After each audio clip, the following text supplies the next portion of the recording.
আমি দেখি যে সবসময় এরকম যখন ঘটনা ঘটে সরকার চায় যে কোনোভাবে এমন একটা কিছু করতে যাতে তার ক্ষমতাটা থেকে যায়। অপোনেন্ট পার্টি চায় এটাকে পলিটিসাইজ করে সরকার ফেলে দিতে, অথরিটি চায় কোনোভাবে পাওয়ারে থেকে যায়, সাবঅর্ডিনেটরা চায় কোনো যেন অথরিটির রোশানলে না পড়ে আমার চাকরিটা যায়, স্টুডেন্টরা ভাবে যে কোনোভাবে আমি যেন ফেল না করে যাই।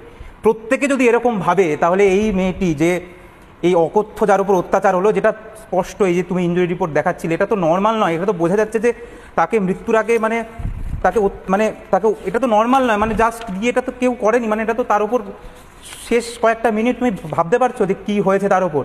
তো সবাই যদি এরকম ভাবে যে আমি শুধু আমার জায়গাটা বাঁচাই, সরকার ভাববে আমি বাঁচাই, অপোনেন্ট ভাববে আমি সরকারে আসি, অথরিটি ভাববে আমি থাকি, স্টুডেন্ট ভাববে আমি ফেল করে যাই, সাবঅর্ডিনেট ভাবে যাতে আমার চাকরি না যায়, তাহলে তো কিচ্ছু হবে না। 2019 সালে বলা হয়েছিল যে আর কোনোভাবে ডাক্তারদের হাতে গায়ে যাতে হাত না দিতে পারে, সব ব্যবস্থা নেওয়া হবে। তারপরে দেখা গেল যে অনকল থাকাকালীন একজন ডাক্তার তাকে অত্যাচার করে সে মারা গেল।